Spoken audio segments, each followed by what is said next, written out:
And welcome back to the Murray Center, folks, for the second game of our doubleheader. Andrew Spaziano alongside David Cusack for Rhode Island College Anchorman basketball as they take on the Bridgewater State Bears in this game.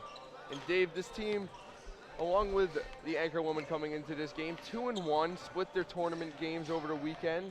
And I know for a fact that Chris Donaldson in their win had 21 points along with Roosevelt Scheider.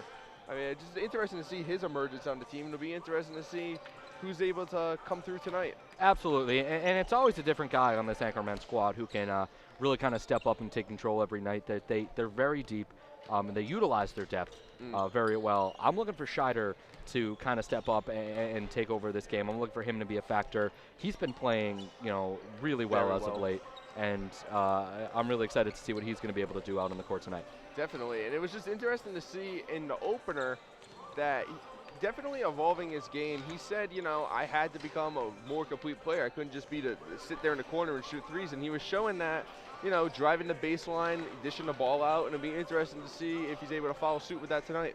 Absolutely, and this team, a lot of new faces, and working everybody into the rotation and seeing where everybody fits into the rotation is most likely a goal of Coach Burns is this early in the season.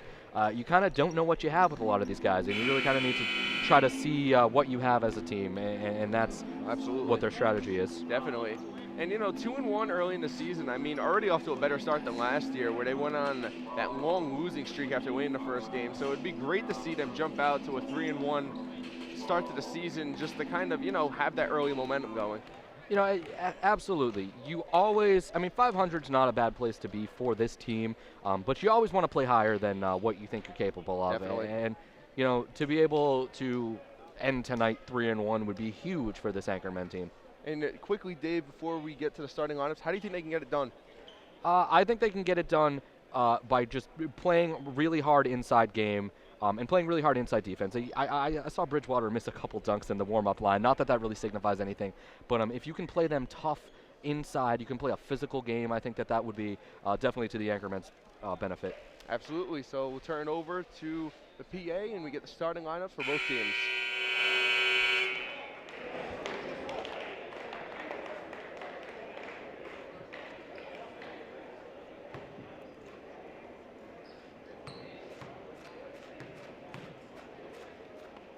Ladies and gentlemen, boys and girls, good evening and welcome to the Murray Center for tonight's game between the Bridgewater State University Bears and the Rhode Island College Anchormen. And now tonight's starting lineups. First, for Bridgewater State University.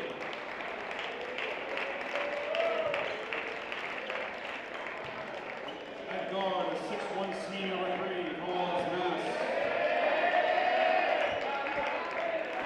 Guard is 6'1" senior number 10, Patrick McGinnis.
So I think one of the biggest notes to take away from that is that Justin Campbell's in the starting lineup. Didn't get the start in the first game, but not really surprising to see him in the lineup in this one just because of how big of a role that he can play.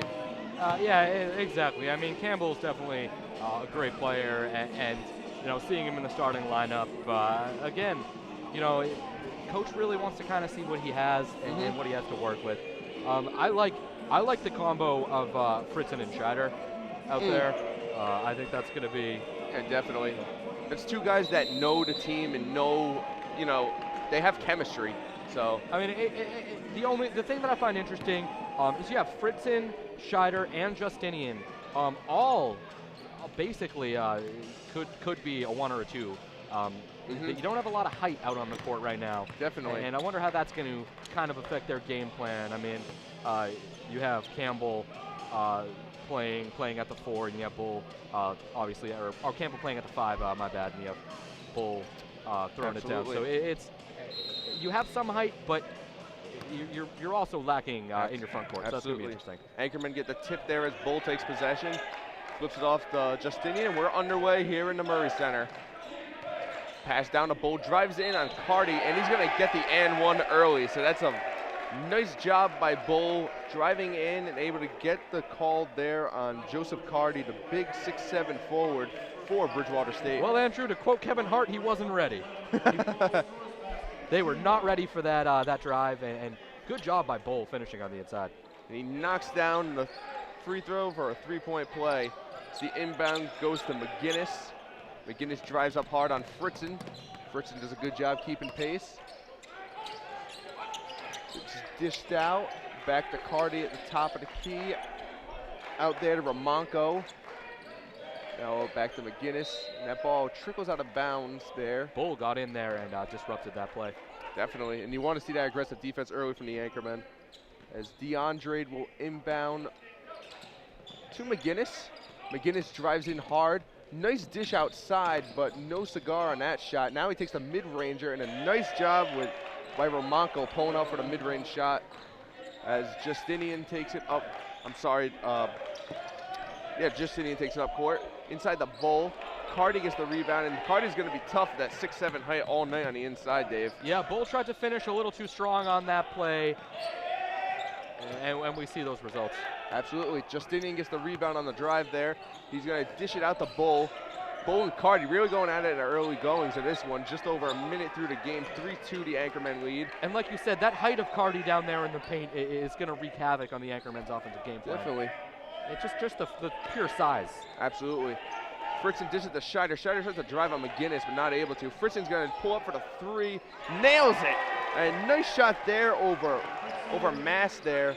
And Fritzen can be deadly from downtown, Dave. We've seen that so many times. Well, when Fritzen turns it on, he can definitely be on. And if he's going to be on beyond the arc this game, there's no telling how many points he can put up. Absolutely. Cardi's going to dish it back to DeAndre. Cardi has the ball again. 10 seconds on the shot clock. DeAndre has it. Scheider playing tight defense. He's going to pull up for the shot. Airballs it. Bull with the rebound. Yeah, nice no chance with the hand in the face. Great defense by Scheider. Scheider's a great defensive player. I don't think he gets talked about enough as he drives in there. And that's something we didn't see a lot from Scheider early in his career. Driving in, and he does a nice job finishing there. Strong inside finish in traffic. That's something we need to see him do a lot more of. Absolutely. McGinnis no good on the shot. Fritzen with the rebound. The Anchormen really playing up-tempo here, and they've had success as Fritzen tries driving in. A little bit of contact, but no foul called, so ball out of bounds off of Fritzen. Yeah, not enough for a foul on that play. Good job getting in there by Bridgewater and disrupting that easy layup attempt. That's a way to play defense without fouling. You can do it. It's difficult to do, but that's how you got to do it. Absolutely. DeAndre takes up court. Justinian playing tight defense. Pick set by Ramonko. Bull comes up to defend. Now it's out to Mass. Mass tries driving in. Foul called there. I believe it's going to be on Justinian. And Anchorman off to a fast start offensively. Very stark in contrast to the opener as they're up 8-2 early in this one. Well, they've come out of the gates playing on all cylinders right now. Absolutely. And it's been fun to watch. Definitely. Ramonko has it, Bull playing defense. Now it's going to be Mass looking for some room. Fritzen with some good D. Mass now tries driving, pulls up for the mid-range shot, no good. Rebound by Scheider. Scheider's going to take it up court now. And Mass had a height advantage on Fritzen on that play, just unable to convert. Absolutely. Justinian setting the play now near half court. Slowing the tempo down a little bit. Scheider at the right wing. Now it's going to be floated up to Campbell. Campbell double team. Scheider gets the ball back. Now Justinian with it. Justinian floats it up and knocks down the tray. 11-2, the Anchormen out to the early lead. They're going to just keep this up, Dave. They're really having success offensively. Look, if they can keep up this tempo, they can get the Bridgewater State Bears on their heels, and they can control the game in their home court. That is exactly what you want to do.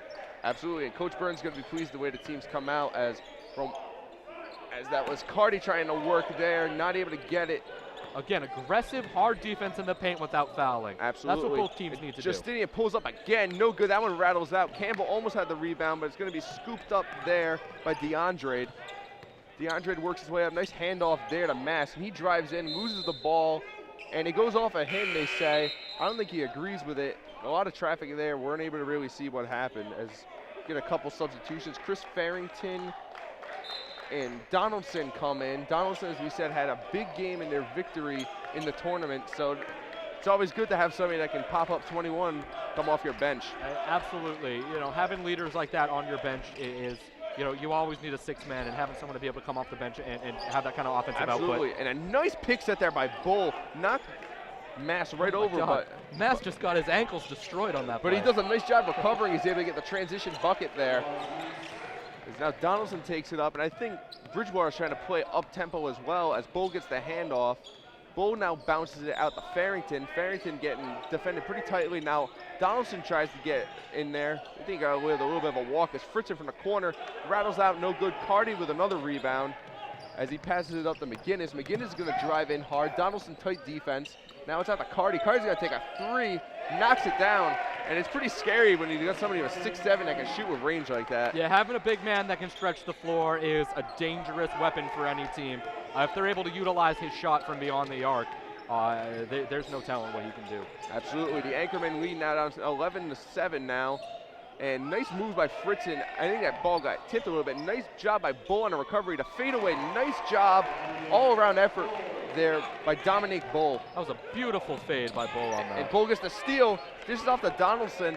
Donaldson trying to move it up court. He's going to take it himself. It looks like no, nice dish off to Campbell, but can't finish.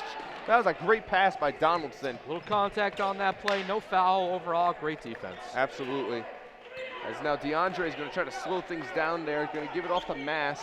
A lot of talking there, trying to set up the offense by Mass. Now he's going to give it off to McGinnis. Pick set by Romanco. Ball back to Mass, going to drive in. Campbell played nice defense and just good play there on the drive. That was a pretty finger roll by Mass on that play. Absolutely. Donaldson trying to work on his man. He's going to leave it for Campbell.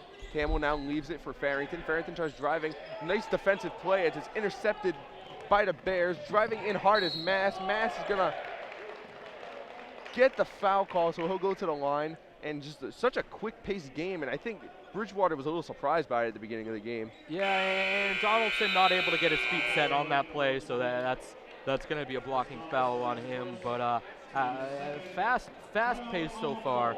I don't think anybody expected the Anchormen to come out and play as fast and as up-tempo of a game as they have been playing. No, I agree, Dave. We have. It's funny. I've interviewed Coach Burns over the past couple of years doing the games, and he's always said we're a defensive team first. And it's just interesting to see them come out so fast-paced and whatever. It just seems kind of against their nature. And we apparently have some sort of fan challenge here on Anchor Strong Night. Once again, Rhode Island College students with a RIC ID here at the Murray Center get a free T-shirt. So I got mine. Come on out for yours. Absolutely. Let's see. Misses the layup. That's going to be costly. And he gets the second attempt. From the mid-range, sets up his shot. No good. You gotta nail those because got to hit this free throw jumper, man. The guy last week did really good. Just couldn't knock down the three. This guy's struggling from mid-range. He gets that one. He's probably going to only have like one. Not even able to get the three-pointer. And that challenge was brought to you by Cardi's Furniture. Cardi's, what they have to do with basketball, I will never know. Hey, it's a good chair to sit in while you watch people play basketball. This is true, as we have our big Anchorman chair over in the corner. Our good buddy Julian has been hanging out all game long and he Hey, epitomizes school pride. Hey, bless him. If I could call it a game from that chair, I would. Oh, that's the best seat in the house. Absolutely. So Vasili's coming for the anchorman, makes his first appearance. As Mass will get the shot, makes the first. Now 13-10, the anchorman lead is trimmed to. 14-11 left in the first half. Also, Zeev Gray Mandel has come in for the anchormen as that shot is made. So Donaldson's going to take it up court. He looks, dishes it out there for Vasili. Vasili being defended by Cardi. Now hand off to Donaldson. Donaldson on the drive. Triple team there. Should have looked for a pass, but not able to do so as DeAndre gets the ball. DeAndre setting up the offense. Picks up by Romanko. Romanko now gets the ball. Defended there by Mandel. It's going to be left out for number 11, Keon Armstrong, who came into the game on that last time out. Armstrong's looking for some room. Now he's going to dish inside to Cardi. Cardi's got 3 men around him. And that ball is going to be stolen away by Farrington, but a good job there by Vasili there as Farrington tries to drive in hard. Now he tries to lead that one from Mandel. Tip gets the ball back. Now Donaldson's going to reset the offense up top. Donaldson calling for the ball at the top of the key. Farrington finally saw him. And now it's going to be Fritzen with the ball. Mandel with a nice pick there, but Fritzen not able to get free. He's going to try driving in. Nice job generating space and a foul called. Yeah, so definitely an interesting game here early on. A lot of offense, which is really, again, contrary to the anchorman's traditional nature. As Scheider comes in for Fritzen. And it's contrary to the game we saw earlier. This is a whole different brand of basketball. The anchorman coming out here, playing aggressively, trying to get quick shots, not using too much of the shot clock. Absolutely. And, if they can keep up that tempo, that's the question. So flung out there by Donaldson to Vasili. Donaldson has it, defended by McGinnis. Now it's going to be dished out there to Bull. Now Scheider has it, out to Vasili, inside the Bull, defended by Cardi. And he's going to look there, and he gets the positive roll and gets it in. Defended there by Cardi and Hahn, but does a nice job getting free and just able to get enough space to put up that basket. And Bull with that good post fade. We've seen him hit that a couple times in this game. Bull's already got 7 points. He's done a great job. That one's taken away by Farrington. Donaldson pushing the tempo here. Donaldson's going to work his way up on McGinnis, floats that one up, and a charge called, and very quick play, but it looks like Hahn did a good job setting himself there. Yeah, and the Bridgewater State bench erupts at that call. They need that sort of momentum swing in their favor. Definitely. And Bull, as we mentioned earlier, new face on this team, but he's definitely shown he's shown Coach Burns enough to promote him to captain. So. Yep. And he is a senior, so he has experience at this level. So a nice drive in there. That was Armstrong there, and a rebound by Vasili. Vasili's going to dish out to Scheider. Scheider going to drive in, and a little bit of contact, but does a nice job working through it to get the bucket. Now it's a 6-point anchorman lead. 17-11. Man, I love watching Scheider finish inside. Doesn't have a lot of height on him, but he is able to convert those layups, and it's always pretty to watch when he does. He just does a good job working his way inside. Absolutely. Armstrong gets the ball, and now Scheider takes over the defense there. Armstrong tries driving, leaves the ball there, and shot no good. The shot was put up by Ward, Rashawn Ward, another new face in the game. As Justinian has the ball. By Beckford on that play. Absolutely. Justinian now. Moves it for Vasili. Vasili trying to work up. That was a push off, absolutely. Just trying to create space and pushed off there, I think, Dave. Yeah, I think so too. You're trying to create your own shot. You got to be careful for the push off, for the offensive foul. I mean, there's a lot of ways to create a shot in this game, and a push-off like that is not necessary, in my opinion. Definitely, and I thought that was a pretty blatant foul there for the anchorman. And the anchorman shooting 50% from the field and 50% from beyond the three-point arc. So an efficient offensive game for them so far, in addition to a fast-paced game. Absolutely, and you can't complain when your team's shooting 50%. So I bet Coach Burns is definitely going to be pleased with the offensive output. Absolutely. Bridgewater shooting 36% from the field. That is definitely hurting them right now. Again, sometimes it's not even about the tempo that you play at, but it's about how efficient you are. Absolutely. Rick is being able the Anchormen are really playing an up-tempo game, but they're playing an efficient up-tempo game. Now, I'll be interested to see how long they can keep this tempo up. Absolutely. We know they have a deep bench, and we know that Coach Burns isn't afraid to make substitutions, but if they can keep this tempo up for the whole game, that still kind of remains to be determined. We haven't seen them really play this fast pace since I've been covering them, so an interesting strategy. Coach Burns definitely trying to implement some new stuff for this game, and we'll see how it turns out. It's going to be Justinian Scheider in the backcourt. Vasily, Beckford, and Bull will play down low as McGinnis tries driving in. Now he's going to leave it for Armstrong. Shoots the three over Bull, no good. Going to be a foul called there on Scheider. I don't quite see where the foul was called. Scheider very careful to try to avoid the over-the-back call on that play. In fact, I would say he wasn't necessarily playing as hard as he could have been, because it seems like he had that in his mind as a possibility. So that was interesting call. I agree, Dave. As Scheider has come in, Fritzen has come in for Scheider. Got a ball down inside the Hahn now. It's fake shot by Armstrong. They have big size advantage there as Fritzen trying to defend down low. Now Armstrong puts up the three, no good off the front iron. It's going to be an over the back, I think. I think so. It's going to be an over the back call on Michael Soares. Yes. Another new face in the game. Justinian takes the ball up court. Then the inbound from Beckford. He's met by McGinnis at half court. Justinian looking for some space. Gives it off to Vasily. Vasily being defended pretty closely by Hahn. Bull sets the pick. Now Bull gets the ball, trying to look for some space. A nice dish outside to Beckford. Beckford nails the tray.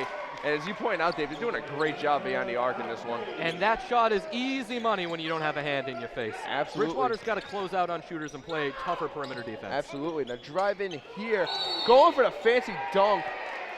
And it's going to be a charge called, and really just trying to do a little bit too much, I think, was Ward. Trying to get the bench fired up with the dunk. But good job for Vasily staying with it on that play, getting himself set and drawing the charge. That is a good way to sacrifice your body. It's a physical game, and Vasily with great awareness on that play. Absolutely. Justinian taking the ball here. Drives to his right. Pass it inside the Bull. Nice job. And a little bit of contact there. And I would just say nice defense overall by Soares. Yeah, Bull is petitioning to the referees for a call. He's not going to get one. Just unable to finish inside. It was a great move getting himself open and getting himself to the hoop, but just unable to finish. Cardi comes in for Soares, and Romako comes in for Hahn. So 2 starters back in the game for Bridgewater State, as DeAndre will take it up court. And with that last 3 that the Anchormen hit, they're shooting 60% from beyond the arc. So efficient numbers from deep so far in this game. Absolutely. Romako dishes inside the Cardi. Nice play by Fritzen. Keeps it in bounds, and a nice job there by Beckford keeping his feet in bounds to get the steal. Well, that was a heck of an athletic play by Fritzen. Beckford with the tray, no good. Deep 3 and just not able to convert, as McGinnis takes the ball now. Dishing it outside to Mass. Now back to McGinnis inside the Cardi.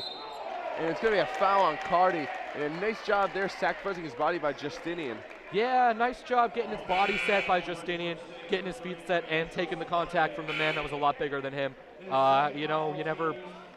It's against human nature to try to throw your body in the way of that, but the Anchormen have been doing a good job trying to stake out any little advantage they can. Absolutely. Especially, by getting fouls called. Definitely. Campbell comes in for Vasily as Justinian takes it on the right wing. Looking for some space. McGinnis playing good defense. Now he's going to leave for Fritzen. Nice setup there, and he nails the tray. Again, if Fritzen gets on from long range, there's no telling the damage he can do. Absolutely. As DeAndre with the ball, driven in there, now back out there to Armstrong. McGinnis trying to answer back, rattles in and out, no good. Nice play there by Bull to get the rebound. Leaves it for Justinian, who takes it up court. Justinian drives to the right, leaves it for Fritzen, go for another tray, and he nails it. The Anchormen are on fire from downtown tonight. And McGinnis couldn't play much better defense than he did on that play. Fritzen just stepping up in his face and nailing it. That was a shot. This offense is just on fire, and they're clicking it all over the place and hitting it at full cylinders tonight, Dave. And Coach Burns, has to be happy with what he's seen from his guys out on the floor. Absolutely. It seems that everybody who gets an open shot is knocking it down. It seems that they're getting the ball to the open man, they're passing well, and they're scoring at a high clip. It's again stark difference from what we saw in the women's game earlier. But absolutely, they're scoring at a high clip. They're playing fast, and they're starting to frustrate Bridgewater. If you see, Bridgewater's getting a little bit more physical. They're getting a little bit chippy, and they're definitely kind of trying to compensate for this deficit. You can tell they're upset. You can tell they're frustrated. And when you can get in your opponent's head, that gives you a distinct mental advantage. Absolutely, Dave. Well said. So 8:59 to play here in the first half. Rhode Island College up 26-11. You've just joined us. I'm Andrew Spaziano alongside David Cusack, and you're listening either on 90.7 WXIN or watching us live on Anchor TV. As the ball's taken by Mass there. Mass dishes it outside. It looks like DeAndre's going to be called for a travel, and that's just a frustrating call, especially when you're down by 15 like Bridgewater is. Yeah, it's a frustrating call. Whatever the score is, you never want to, you never want to have a turnover that's self-inflicted. You never want to just have a mental lapse lead to a change in possession. Absolutely. So that's bad for Bridgewater in any situation. Justinian now going to leave it for Fritz, and these handoff passes have been the bread and butter of this Anchorman game so far. It's Justinian getting played tight by McGinnis. Now Fritzen resets the offense, working on DeAndre. He's going to leave for Justinian. Beckford's calling for it on the wing. Beckford's open, but nobody sees him. Yeah, definitely. Justinian's going to shoot now, and it's going to be a shot clock violation. Just like you said, just didn't see Beckford open in the wing. He could have had a shot there. He was open. Yeah, he could have had a shot. He could have had a pump fake and then drove the lane. There's plenty of things you could have done if you had hit him with that pass earlier in the shot clock. So that was just poor awareness. Absolutely. DeAndre brings it up. He's going to leave for Mass. Mass drives, and it fakes the drive and leaves it out for Romanco. That was good execution, but no good on a shot. Bull with another rebound. He's been a rebounding machine early on in this game as Beckford drives in and gets the drive to fall, and the Anchormen, they're just inside, outside, they're getting it all to work so far tonight. And talking about Bull, he leads the team with 3 rebounds so far. 4 rebounds, I'm sorry, with that last one, and he now has 7 points as well. Absolutely. Yeah, absolutely. A great start for him as McGinnis with a nice drive there. Anchorman slowing the tempo down. They've been playing so up place. You can't do it every possession, I suppose.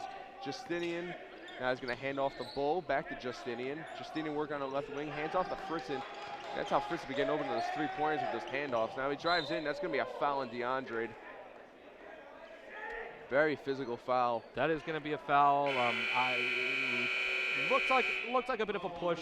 Not willing to go on a limb and call it a flagrant, but it was definitely more than incidental. Definitely, it was just a physical foul, and probably some of that frustration you were talking about coming out. Yeah, whether it's subconscious or conscious, you get frustrated when you're down and when you have your backs against the walls. And again, there's a lot of game to be played, but Bridgewater definitely being in a hole early. Rick definitely has the mental advantage. Being in a hole early, it causes you to try to play more aggressive. It causes you to try to create turnovers and do things to chip into that league. But on the reverse, the other side of that coin is if you're playing too aggressive and you're fouling, all you're doing is giving the other team more chances at the line. You're giving them more possessions. You're giving them more chances to score. So you need to sort of balance your aggression with the situation and really kind of budget your aggression. And save some of that for the second half, because you don't want anybody to get in foul trouble early on. And we've seen how in the last game we covered here at the Murray Center how fouls really kind of affected the game, and it just it's important to not let the frustration get the best of you. Is I guess the point I'm trying to make. It's really important as a team to be able to deal with the frustration and to use it to motivate you, but not use it to affect the game in a negative way. Yeah, you don't want it to hurt you. Absolutely. Beckford inbounds to Campbell over Hahn, who's a new entry into this game. It's going to be inside the Vasili, trying to find some space. Nice dish inside the Campbell, but he lost the handle on it. Good pass, just not able to haul it in was Campbell. Well, everybody makes mistakes occasionally, and for the Anchormen, that's one of not that many mistakes in this game so far. Absolutely, great execution so far. Mass drives in from the top of the key, loses the ball, but I think that went out on Campbell as the officials agree. I believe so. It'll remain Bridgewater ball. Scheider comes into the game. Comes in for Beckford as Mass takes the ball from DeAndre. DeAndre gets it back. Scheider tightly defending. Now it's going to be McGinnis. McGinnis dishes outside. Wide open is Ramonko. And Ramonko hasn't been able to hit those. He's had his chances, though. And it's going to be frustrating, which is one of the many frustrating things that Bridgewater's dealing with right now. As it's passed into Vasili, who was double teamed for a second. He spins. Nice move on a spin. He gets stripped there on the rebound. Campbell gets the ball back for the layup. No good. And out on Bridgewater is the call. So it's a good effort there by Vasili. Misses the shot, but he gets his own rebound, elevated very high there. And one thing I want to say, I love the footwork by Roosevelt Scheider, both on offense and defense. If you watch him play, he's always moving, no matter what. He's on the balls of his feet the whole time, and it's fantastic to see a player playing with the intensity and the speed that he's been playing. Absolutely, and Fritzen takes a long three. And I guess as hot as he's been, I guess he said, why not? And that one not able to fall as Mass has the ball for the Bears. Now Mass gets the ball back, setting up the offense. Gives it to McGinnis. McGinnis, the bounce pass there to DeAndre. DeAndre tries driving in, gets swarmed. Back to McGinnis, gets the pick set. Now back outside there. Drive inside. Ball went off Hahn, it looked like, as Armstrong tried driving in, just not able to get it to work there. Yeah, and Hahn doesn't agree with the call, but ball clearly off of him. Definitely. That'll be Anchorman ball. Definitely. Justinian gets the inbounds from Campbell. He makes his way up court. 5:53 to play in the first half. 28-13 is the Anchorman lead. Scheider hands off to Fritzen. Fritzen looking for some space. Now he's going to get the pick set by Campbell, but he just decides to drive in. Justinian now with the three. Off the front of the rim, but a nice rebound by Vasili. He gets stripped, though, and a foul called on Justinian, who was trying to defend Mass there. And I can't say that was a bad shot by Justinian. Look, when you're, I guess you could say if you're shooting 60% from the arc, you're gonna miss some, right, Dave? Yeah, you have to miss some eventually. They're low percentage shots for a reason. What I saw on that play is I think Vasili should have gone up with it earlier and gone up with it stronger. Really try to create more of a putback situation versus getting the rebound and then looking around. Absolutely. So the Bears are in the bonus as Mass goes to the line for the 1-and-1. He makes the first. It's 28-14 is the deficit now for Bridgewater as Donaldson comes in for Justinian. And definitely the Anchorman trying to get Bridgewater a heel. It's a bit of a track meet early on, the way they were playing. And that's missed by Mass. Nice rebound, though, by McGinnis. And he gets that one to roll in. Coach Burns can't be happy with lack of rebounding there. So yeah, that was just lazy rebounding on that play. No boxing out, allowing the offense to get the missed shot and to put it back for 2 points. That's just laziness. Definitely. Bull gets the handoff. Looks to drive in now. There was nobody there. And that was just beautiful job there. Be able to readjust the shot in midair. And Bull has 9 points now, and he's had a great first half. The footwork, incredible. The shot, even better. I love watching Bull work down in the low post. Absolutely. Yeah, it's going to be Mass. It's going to give it off to Armstrong on a baseline. That's deflected there. Deflected by Bull. Just a nice job getting a hand there in the passing lane. And I think if Armstrong had decided to go up with a mid-range J in that situation, he would have had it. Yeah, I agree with you. Try to do a little bit too much there. It's the inbounds there. Trying to get it to Hans. Going to be stolen there by Donaldson. Donaldson gets the ball back. As he gets up court. Scheider with it now in the Bull. Bull looking to drive. Big height advantage there. And it just whiffs it on layup. A little too soft on that layup. Absolutely. And Mass comes back the other way. Is able to get the shot. Bridgewater definitely playing up to the Anchorman's speed now. Trying to get some of those fast transition buckets. Donaldson takes it up. DeAndre playing on him. And Bull got open there, and he's going to get the ball back outside to Fritzen. Fritzen wide open, no good. He's cooled down from beyond the arc. As it's a rebound from Hahn, out to Mass. Mass driving it up the court. Maybe get away with a bit of a walk, but he's going to get the foul call regardless, as they can knock it down to a 10-point deficit with 4:10 to play in the first half. Yeah, it was not that much contact on that play, but enough for the foul. I agree. And I would say, in contrast to the first game, the officiating has definitely been better. It's been a lot better in this game. I mean, it's still, obviously there's going to be missed calls, but absolutely, it's just human nature. As Mass winds up at a first, makes it, and we'll see Justin Campbell come back in for for Dominic Bull. And Bridgewater is shooting 4 of 5 from free throw range. So that's 80% of their free throws hit. As we discussed, free throws can be a big difference in the game, especially in the end of the game. Definitely, especially when you're trying to come from behind like they are. Absolutely. You need these free throws to cut into the lead. Free throws are one of the easiest ways to cut into a big lead. Absolutely. Couldn't have said it better myself.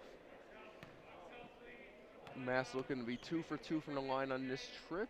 Puts up the shot and makes it. So it's 30-20 now is the deficit for the Bears as the anchormen take the ball up court. It's going to be Chris Donaldson making his way up. It looks like a 2-3 zone being played by Bridgewater right now. Donaldson, correct. Donaldson gives it to Fritzen. Fritzen, nice pass inside the Campbell. He's going to get the and one opportunity. That was just a great dish by Fritzen. That ball didn't have a lot of bounce on it, but dropping dimes, big fella. That is a beautiful pass by Fritzen, and an even better finish by Campbell in traffic to get the and one. If Bridgewater calls a timeout, and they've just, you know, I think they've clawed their way back in this game a little bit, but they're still down by a fair amount. Well, it's a 12-point lead for the Anchormen right now, pending this free throw. And yeah, Bridgewater has been playing a lot faster than they came out of the gate. They came out of the gate kind of sluggish. They were on their heels a little bit, but they're playing a little bit faster now, playing up to kind of the tempo that the Anchormen have been playing. And it's always hard when you're down by double digits to cut back into that lead. But, you know, like I was saying earlier, free throws, getting into the paint, getting to the line, that's how you're going to be able to cut into a lead. Absolutely. And it'd just be interesting to see if Bridgewater can try to mount a bit of a comeback here. There's 3:52 left in the half, so if there's a time to do it, it's now. And for the Anchormen, what do you think you're going to do to try to maintain this when you go into the halftime? Well, you got to keep up this tempo you've been playing. You see, you'd be tempted in this situation to sort of sit on the ball and try to kill some clock, but there's a whole second half of basketball to be played. You need to keep up with this tempo and hope that you can catch Bridgewater on their heels, and hope that your shooters are going to be, you know, as hot as they've been for most of the first half of this game. And if you're Bridgewater, now is the time, if you have a run in you, to go on a run. You want to go on a run at the end of the quarter, the end of the half, to go into the locker room with some sort of momentum. So if the Anchormen are going to break away, or if Bridgewater is going to close the gap, they need to, you know, start going on a run now. Absolutely. So Campbell looks to finish the three-point play with this free throw, and he makes it. There's a substitution made by Bridgewater. It'll be Mike Wiederkehr, native of Switzerland. And that's a long way to travel for basketball. Absolutely. McGinnis takes it up court with Fritzen guarding him. Now he's going to give. Switzerland's nice. I like their hot chocolate. Hey, they did a good job staying out of those 2 world wars, so I can respect them for that. As McGinnis drives in, nice job there, switching hands in midair, and he's able to finish that play. Good finish by McGinnis. Not super tall, but able to finish in traffic. Yep, McGinnis listed at 6 feet flat. Campbell gets the ball at the top of the key. He's going to give it off to Donaldson. Donaldson gets a nice pick there. Nice lane opens up, and a nice block, even better block there by Mass, as Bridgewater tries to drive it in. Armstrong feeds it off there, and good. A nice job by, I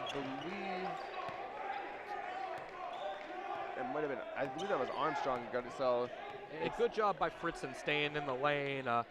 You know, that's about all you can ask for on the defensive end. And a lazy pass there as Armstrong takes it up. Scheider trying to play defense and missed. So a big break there as the ball's on the floor. It's going to be a tie-up and it'll remain Bridgewater ball. So Bridgewater's been able to knock this down the single-point deficit, and they got a much-needed turnover there as well. Bit of a lazy pass, I think. Yeah, I would say so, but credit to Scheider on that play. Like I said, he's always moving on the offensive and the defensive end, trying to make something happen, and credit to him for even causing that loose ball situation in the first place. DeAndre winds up a deep 3 off the back iron, rebounded by Vasili. As the ball is given out to Donaldson, just around 2:30 to play in the first half. Now hand off to Beckford. Beckford drives in, and he gets the and one on the big fella. As Wiederkehr is going to get called for the foul. Yeah, there's not much you can do against Beckford when he's driving the lane like that. Good finish, and all you can do in that situation is a foul and hope he misses. Absolutely. So Beckford trying to complete the three-point play, put the Anchormen up by 12, and he does. So it's now 36-24, the Anchormen lead. McGinnis taking it up court for the Bears. Looking to set up the offense, gives it off to Armstrong. Now over to Mass. Mass gonna pull up for the mid-ranger, and he's gonna knock it down just inside the three-point line. And nice range shown there by Mass on that shot. Yeah, Mass, you give him space, he can knock those down. Absolutely, he's got 13 points in this one, as a matter of fact. And Scheider driving it in. Scheider's gonna get it. Nice finish there on the finger roll. It's a beautiful job driving the lane there for Scheider.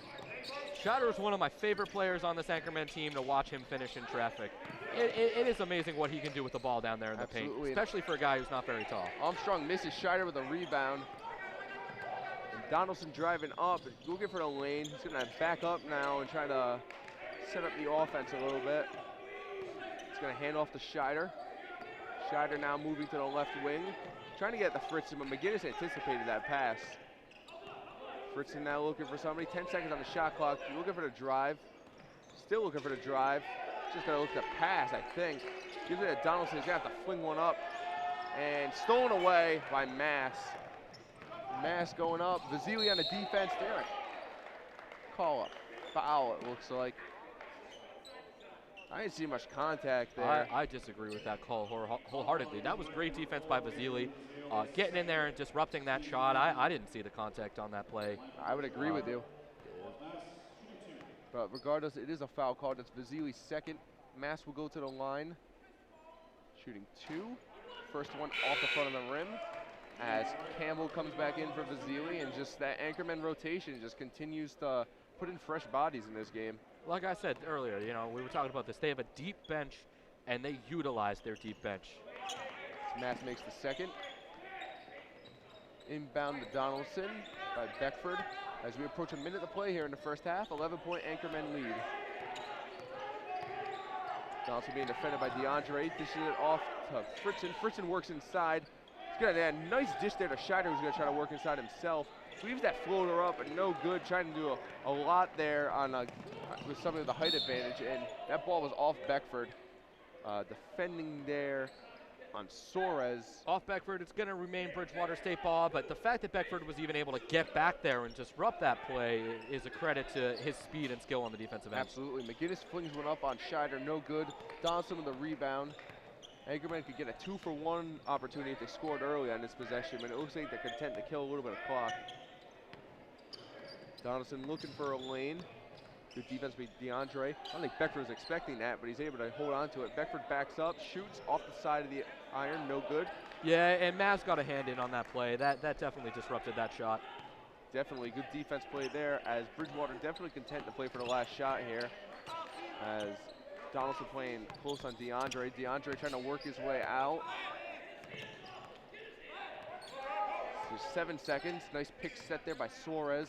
DeAndre gonna drive in, and foul called. I think it was before the shot is what they're saying. The basket would not count. I believe you are correct. Sometimes that happens, not often, but. And with 3.8 seconds left, DeAndre will go to the line and shoot a 1-and-1, I believe. If he converts both of these free throws, it's back to a single-digit game. That's big if you're Bridgewater. He's just shooting 2 straight up. He makes the first. As it looks like we're going to get, looks like a timeout call by the Anchorman, it looks like, which is an interesting timeout with 3.8 seconds to play in a half. I think Coach Bird's trying to draw up a quick play to get a basket here. Yeah, I think he's going to emphasize the rebounding and being able to get down the court quickly and get a shot up. In the event that this free throw is missed, in the event that it's made, again, just getting off the court quickly and getting a shot up. It's really not too much strategy when there's 3.8 seconds left in the game. Just being able to get somebody in space who can get a good shot. That's what they're looking for. They're looking for, you know, a little something to add on top of their lead to enter the locker room with the momentum. Now let's see what happens on this next series of possession, or this free throw shot. Absolutely. As Anchorman come out, Bull has come into the game. I believe he came in for Campbell. as DeAndre gets ready to shoot his second. Shot up and good. So it's a 9-point deficit now. Bull gets it in quickly to Beckford, back to Bull. Bull's gonna have to shoot here, and what a job! And the bucket counts. What a job by Dominic Bull, showing his speed there to cap off a great first half for the Anchormen, who lead Bridgewater State 40-29. So we'll be back here for the second half of Anchormen basketball live on WXIN and Anchor TV.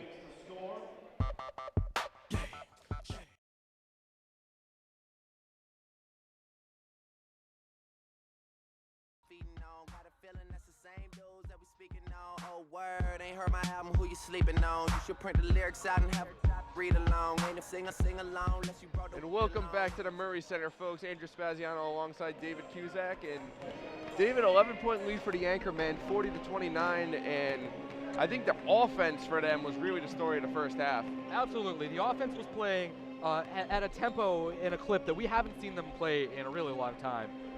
So if they can continue that in the second half, they're going to definitely find success. Bridgewater came out of this game looking like they were flat-footed. Bridgewater came out of this game and were immediately pushed back up against the ropes. So if the Anchormen can really keep up that high-tempo offense and that high-octane offense and keep scoring, keep hitting their open shots, and keep finishing on the inside like they've been doing, there's no telling how big this lead can grow. Absolutely, and if you're Bridgewater State, you know, they've kind of worked their way back into this game a little bit, but they're still on the fringe here, 11 points down. What do you think the biggest thing they need to do in order to work their way back into this game? Well, Bridgewater just needs to shoot a higher percentage from the floor. They need to really, look for better shots, and they need to take the better shots when they have them open. I mean, they're shooting 38% from the floor. They're 1 of 9 from three-point range. They really need to get better shots and really start converting on the offensive end. Their defense has been pretty good so far, but the Anchormen have been finding holes in it, and it's tough. It's really tough to defend in the paint when you have guys who can drive the lane and who can finish, as nice as some of the guys in the Anchormen can finish. But for Bridgewater, Absolutely. It all starts on the offensive end. It starts with getting good looks and hitting the good looks that you get. Absolutely, and we'll see how it plays out here in the second half as the Anchormen get ready to inbound here. So we Bull into Justinian, and we're underway here in the Murray Center. Bull leads the Anchormen with 11 points, and he's tied for the lead with 4 rebounds. Fritzen second with 9 points for the Anchormen. As Bull dishes out Scheider. Scheider drives in, fakes the shot, gets double teamed. Back to Bull. Now he gives it back to Justinian. Out to Fritzen. Justinian now with it once again. Shot clock winding down. Fritzen going for the 3. Hand in the face. Makes it though. And Fritzen now up to 12 points into double digits for the Anchormen. And Guinness, to his credit, has been playing good defense. It's just nothing you can do when Only a guy's so on a hot streak. Only so much you can do. As Mass gets the ball at top of the key. Wide open was DeAndre, but Justinian, good job rolling back as Ramonko set the pick there. Now Mass over to McGinnis. Cardi inside playing against Campbell. Big size mismatch there. Cardi has a nice job working inside, and the big man able to convert there. Yeah, only so much you can do if you're Campbell without fouling on that play. Absolutely, Cardi man, nice move inside. On the right wing is Scheider, gives over to Fritzen. Justinian now on the left wing, setting up the offense. Over to Scheider. So it looks like Vazili will be coming into the game, and a turnover. Got a hand on that. Turnover by the Anchormen. Vazili comes in for Campbell as Campbell and Coach Burns have a discussion as he comes to the bench. I think that ball just hit off of Fritzen's fingertips, went out of bounds. Looks like it. McGinnis working on Fritzen. Nice pass there to Ramonko. Ramonko's going to get out to DeAndre. DeAndre now out to Ramonko on the right wing, driving with Bull playing some nice defense. McGinnis working, nice drive there. He's going to get back out to Ramonko. Ramonko going to pull up for a mid-range shot, off balance, no good off the front of the iron. Fritzen with a nice move, moving up court. Going to get out, there's going to be a 3 by Justinian, no good off the back iron. Rebound by Ramonko. Open 3 though, just not able to convert on that one. And you got to keep taking those looks when Definitely. you get them, even if you're not converting. You're eventually going to start hitting those open looks. Absolutely, and they did a lot of that in the first half, shooting a 38%, I believe it was, or somewhere around there, from beyond the arc. And they're going to get an and 1 there on the drive by Mass for Bridgewater, as they can cut it down to a 9-point deficit on 3-point play. Mass up to 16 points, leading the Bears, and he's accounted for almost half their points. So he's really the guy I think the Anchormen have to key in on. Now the contact on that play was well before he started driving in the lane. The appropriate course of action would have been to blow the whistle, pull the whistle dead, and give the Bears the possession, not the continuation on that. But again, that's why I'm in this chair and not wearing the stripes. Yep, he knocks it in, and quickly Bridgewater moving back on defense. They actually had 3 guys playing in the backcourt, so trying to key in on this fast-paced Anchorman offense. Fritzen gets it, just off the Campbell in the corner. Now Justinian trying to work around McGinnis. Now off the Scheider at the top of the key, off the Justinian. Now off the Scheider in the right wing. Scheider gets his pass deflected, intercepted there by Ramonko. DeAndre taking the ball up to Mass. Matt's gonna shoot the 3 and in and out over Justinian, but a good shot there on the shorter man. Pass there from Fritzen to Bull. Bull driving in. Bull, look, nice pass there, and blown there on a layup, but put back in there by the Anchorman, by Campbell. Nice awareness there by the big fella. McGinnis pass off, but DeAndre did a nice job not letting that go out of bounds to the bench. He moves to the top of the key. Now in the corner is Mass working on Scheider. Scheider gets picked there, and now it's going to be a 3-point shot there and made there by McGinnis. And he's did a nice job working himself open in the corner. Justinian now for the Anchormen. As the Bridgewater State fired up, as they're the closest they've been since the start of this game, down by 8, 45-37 with 16.5 minutes to play. And a foul called by McGinnis. Almost got the turnover and the breakaway, but unfortunately, too much contact there, and it's going to remain Anchorman possession. That's a big break for the Anchormen. Yeah, you know, absolutely. That was looking like that was going to be a fast break for the Bears, and that call was huge for the Anchormen. Absolutely.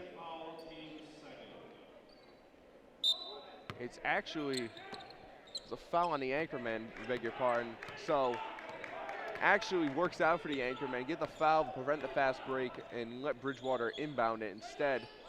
But Bridgewater definitely getting their points here at the beginning of the half. A foul's called on Justinian. And if I, you know, if I were Coach Faroba and the Bridgewater Bears right now, I'd be trying to utilize Cardi. I mean, he's got a huge height advantage over everyone on the court right now. And I'd really be trying to feed him the ball in the paint. Absolutely. Donaldson comes in for Justinian. That was Justinian's 3rd foul, so he's getting a bit of foul trouble with 16.5 minutes to play in this one. As Mash gets the inbounds pass for the Bears. He's going to get out to DeAndre. Cardi looks like he's setting a pick. Instead, DeAndre takes the 3 and nails it. The outside game for the Bears open it up as they cut this deficit to 5 points. Absolutely, and it's time to play tougher perimeter defense on these guys. They're showing you that they can hit the shots. Now it's time for you, the Anchormen, to close out in defense. Absolutely. And that Bridgewater bench definitely fired up. Donaldson gets the pass back there. Fritzen for the 3, trying to answer back off the front iron, no good. Rebound by DeAndre. Now they're trying to bring that tempo and try to wear down the Anchormen. DeAndre's had a clear lane. Nobody back to defend. I think Coach Burns needs to take a timeout here, Dave. Yeah, Campbell absolutely could have gotten the lane and stopped that shot, but frankly, lazy defense by the Anchormen on that. Absolutely. Drive in by Donaldson, looks to pass back. Bull's able to do a nice job getting that ball, trying to go up with it, and that was a tough shot. Nice rebound, nice effort. Well, good job with Bull staying with it, getting his own rebound, and putting it back for 2 points. Absolutely, great job. And that was just a big basket for the Anchormen to trim this Bears momentum as they've just come out in the second half and taken all the momentum in this one. As a drive in there by Mass. No shot is the call, but a foul. I think they're going to call it on Beckford if I can. Yep, it's going to be a call. Oh, that to me looks like one of those phantom fouls where clearly the referees are seeing something we weren't. I didn't see any contact on that play, let alone a little bit of contact. Yeah, definitely a ticky-tacky call. I mean, let alone enough contact to necessitate a foul. From my vantage point, it didn't even look like Beckford got a hand in on him. Yeah, definitely. I would agree with you there, Dave. So it's a 5-point Anchormen lead. Bridgewater's done a great job of battling back from the 11-point halftime deficit here. And if you're Coach Burns on the bench right now in this timeout, what are you looking to say to your guys to kind of get them back to where they were in the first half? Well, you know that you can beat this team. You know that you can definitely hold your, more than hold your own with them. You know that you can play at a high level. In the first half, you demonstrated that by coming out in playing such a high-tempo game and getting such an early lead. Now it's about being able to continue that pace here in the second half. It's not time to let up just because you have a lead. You need to go for the throat, and I think Coach Burns is trying to instill that into his players, that mental toughness to go and finish the last 15 minutes of this game as strong as you started. Absolutely. We'll see how the Anchormen come out and respond here. And it's going the Beckford, Bull, Campbell, Donaldson, and Fritzen, as Dominic Bull has something to say to the guys as they come back out on the court.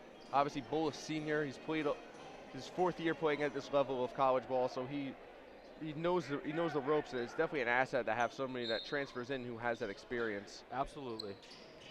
Inbounds play here. Foul called on Bull. He doesn't like the call, and he's going to be in a little bit of foul trouble now if the foul is indeed on him. Or actually, there is no foul. It looks like it just went off of him. As Cardi gets it. Cardi just a spin move, almost loses the ball.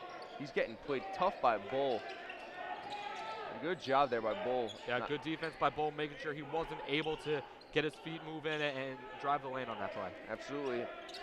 The Bears reset it near half court as Dominique gets the handoff. Nice pick set there by Cardi. Cardi moves inside, but Ramonko has the ball. Back to Dominique. They're going to have to shoot the ball. It's a wicked deep rainmaker. And Cardi tries to get the putback, and no good, but a foul call, so he'll go to the line. We'll see how the big fella shoots from the line. Well, if Cardi was able to get up there and finish a little bit stronger, we might be looking at an and one right now. As it stands, 2 free throws for the big man. Definitely. You can get it down to 1 possession, too, if he makes these 2. Big man out of Natick, Mass. Where is Natick anyways, Dave? You're from Massachusetts. Near Boston. All right. A little bit south. All I right. believe.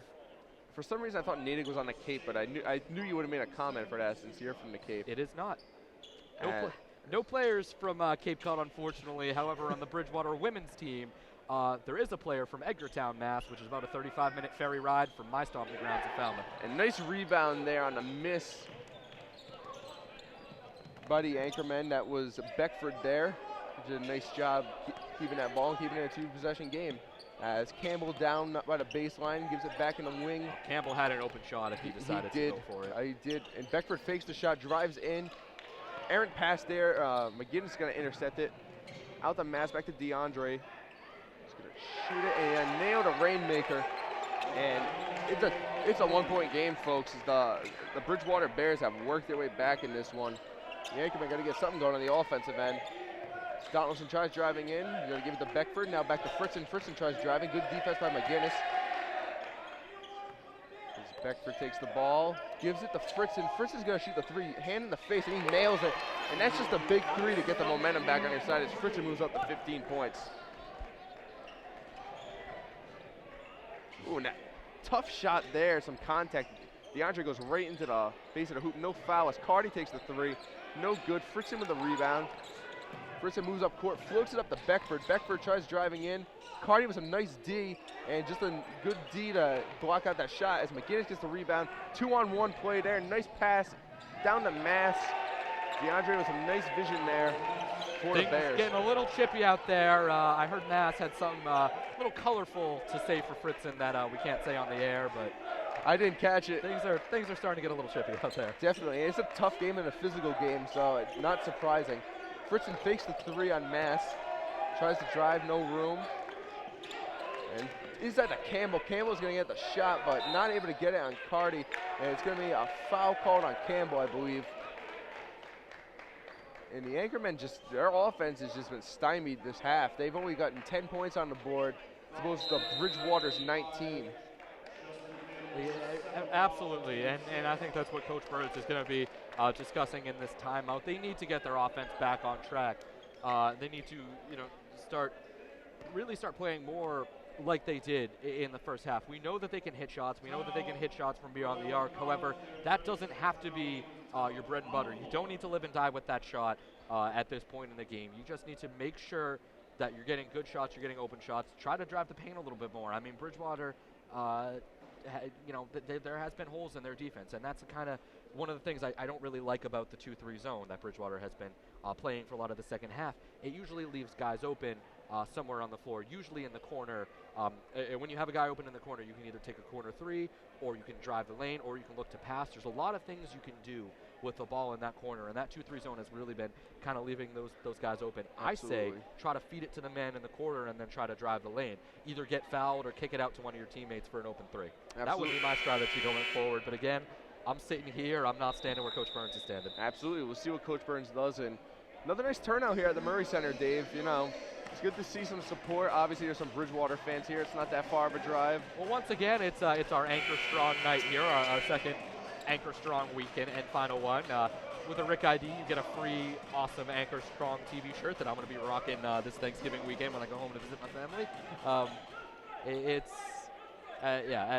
Absolutely. I love seeing, energy from the fans and from the crowd in the Murray Center. It's very Absolutely. So DeAndre gets the inbounds from Ramonko. Bridgewater looking to tie or take the lead here, which they've done a great job working their way back into this game. Mass gets the ball now into the corner. Ramonko looking for the lead, and he nails it.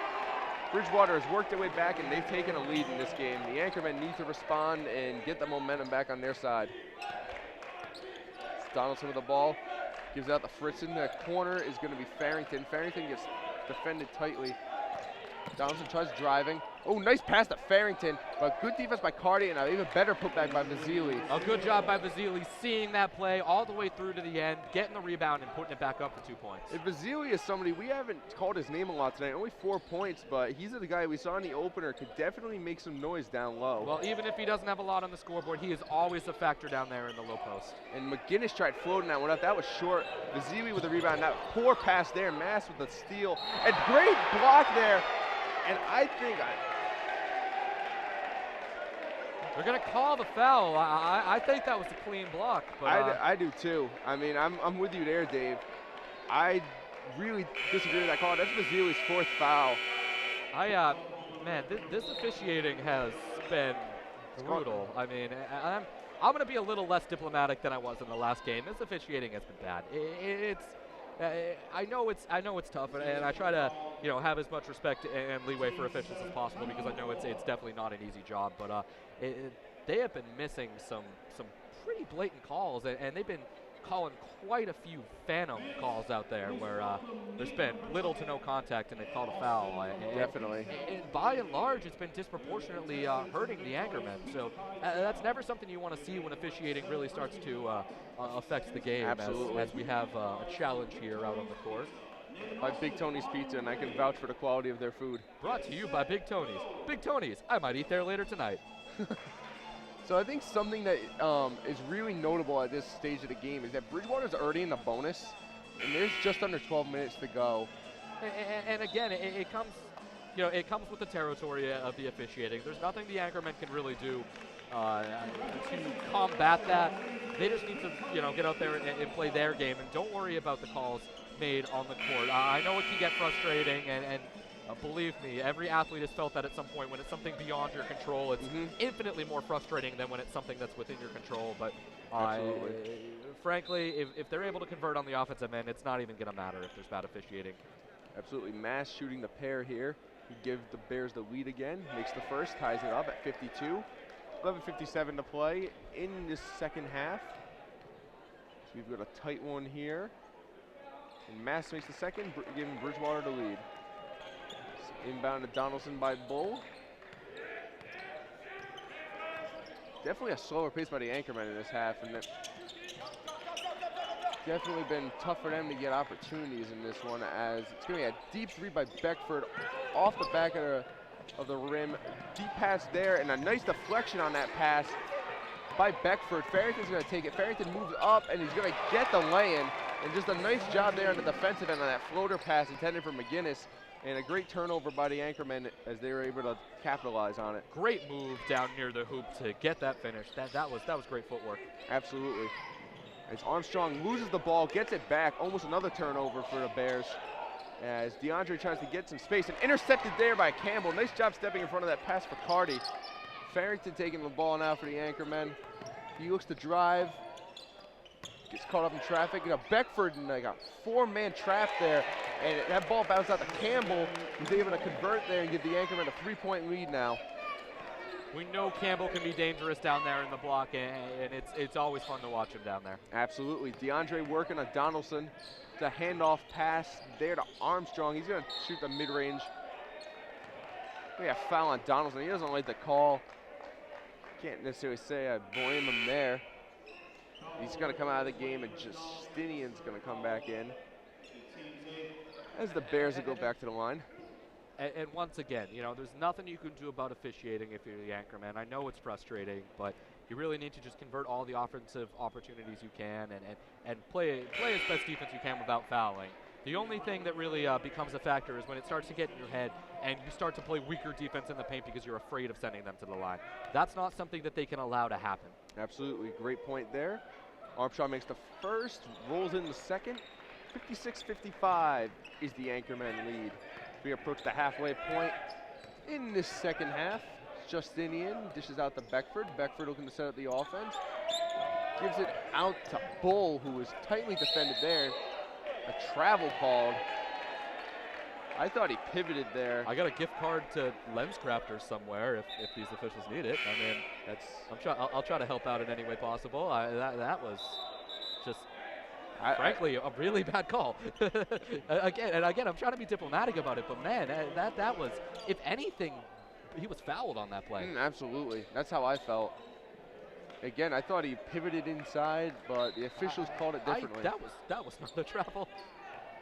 So DeAndre's going to get the inbounds. Justinian playing him tight up to the half-court line. DeAndre looking. Cardi trying to get some space down low. He's working on Beckford. Now, Ramonko from the corner, short. Rebounded by Scheider. Scheider gets it up. Oh, he gets it up to Bull. And he had a chance for the dunk, but he goes for the safe play with the lay-in. Chooses instead for the finger roll instead of the dunk, and we know he's capable of highlight dunks. Absolutely. I was waiting for the place to explode, but hey, it's always safer to go with the finger roll, so I can respect that. As the shots missed there by Armstrong. Justinian moving up for the Anchorman, picking up the pace, which I think is exactly what they need. Campbell gets a nice block there by Mass. Remain Anchorman ball.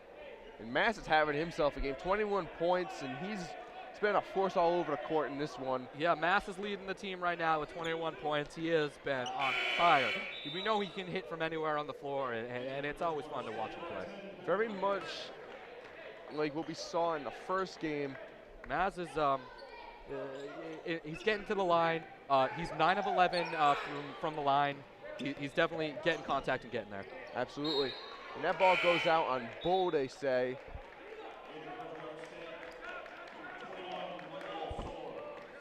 As it'll be Bridgewater ball now as the Anchormen play some full court here. Cardi looking for someone to pass to. He gets it up there to Armstrong. Armstrong is going to carry it up past the half-court line on the bench side of the court. He's going to hand off now. It's off the Mass. McGinnis fakes the pass. Now he gets out to Armstrong. He's got a wide open tray. No good. Campbell comes up with the rebound in traffic. Scheider moves it up. Gets it up to Beckford. Beckford's going to drive in. That one's too short there. And Cardi is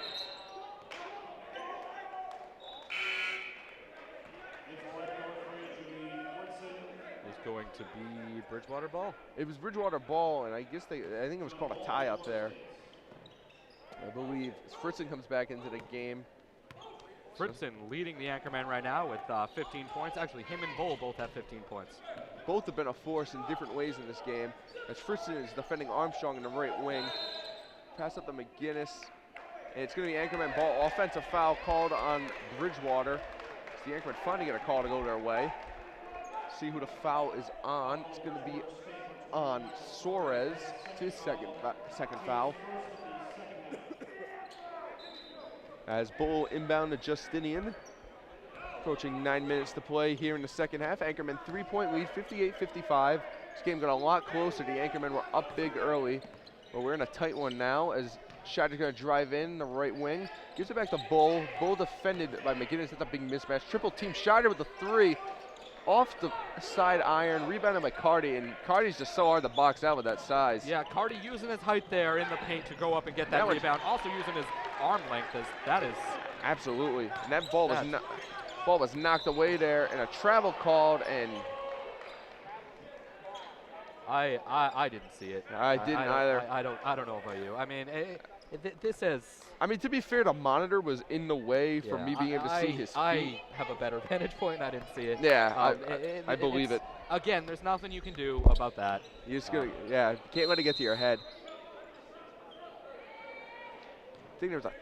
And that's exactly what I know Coach Burns would say in this situation. I remember having a conversation with him last year where there was a lot of bad calls that down the stretch that really decided the game against the Anchorman. And I talked to Coach Burns about it after the game, and he said, you know, he immediately put a stop to me when I started talking about it. He wouldn't even let me finish. He said, no, it's not the officials. You know, if we were able to convert onto the opportunities we missed, we would have still been able to win this game. And I know that's exactly what Coach Burns would say now as well. He doesn't believe that officiating has an impact on the game. He believes that if his guys can get out there and convert and can play good offense and good defense, they're going to win regardless of whether there's good or bad calls. Absolutely. And really, I think that's the way you have to go about it as a coach, even though you yourself are probably pretty frustrated as well. Absolutely, and there's no doubt that that Coach Burns is, you know, intensely frustrated right now. But I'm sure he's trying to tell his players in the huddle right now that they need to calm down. They have a 3-point lead right now with 8:24 remaining in this game, and they can, you know, really stretch this lead further if they're just calm and they play the way they played in the first half. And I mean, I think the way the calls have gone is just so reflective in the fouls. 8 fouls on the Anchorman, 1 on Bridgewater State. And I mean, I just think that just tells the tale of everything there about how the officiating's been in the second half. I mean, absolutely. The fact that Maz, again, we said earlier, he is 9-11 from the free throw line. That means he got, you know, he's taken 11 foul shots in this game. That is a huge advantage for Bridgewater, being able to get to the line that much. Definitely. Ball goes back outside the Cardi, now to Armstrong. Over to Mass, he's gonna throw that one up. That's no good. Rebounded by Justinian. Justinian pushing the tempo. He's very good at that. He slows it back down here. Over to Fritz and back to Justinian on the flip. Looks to set up the offense. Fritz on the right side. Now Cam on the right corner. Back to Justinian. Out to Scheider. Fritzen looking for the pass. He's gonna get it on the left side. Now back and posting up is Bull. Nice pass inside to Campbell. And just great vision by Bull getting it to his teammate there. I agree. That feed by Bull set up those 2 points on that play. Absolutely. Campbell's up to 9 points. He's had himself a pretty solid game as well. As the ball's here with Mass out to McGinnis. Now in the corner there, I believe is Armstrong driving in. And just a big height advantage over Fritzen. He was able to convert there on the baseline drive. Fritzen looks like he was going to be able to reach up and get a hand on it, but it was not to be. No, it's just hard to play with that height disadvantage, and it showed there. As Fritzen now has the ball, dishes down that corner. I believe that's Campbell. Back out to Justinian. Scheider. Scheider dishes it inside the Bull, almost loses it. He does lose it, but it's tipped back to Scheider. Scheider's going to lay that one in with a beautiful hook shot there. Throws about Scheider, just showing how his inside game has just gotten progressively better. And Scheider was primarily a three-point shooter last season. Worked on his inside game a lot over the offseason, and it has showed in these first couple games for the Anchorman. It's showed in a tremendous way. Cardi has it outside. He's going to hand it off to Armstrong. Armstrong looking for a drive. He's going to shoot instead from three-point range. McGinnis there for the rebound in the air and shot. He drives in, and that's just an easy layup, and just the defense fell asleep there on the baseline. The Anchormen take it up past half court. Just under 6.5 minutes to play. 62-59 is the Anchormen lead. They led by as much as at least 15 in this game, if not more.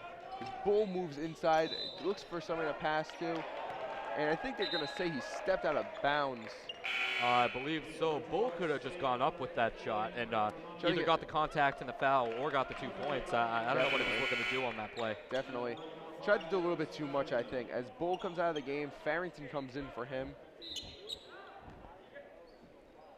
As Anchorman playing some full court defense. Armstrong is the inbounds. Fritzen playing pretty tight on him. Defense folds back.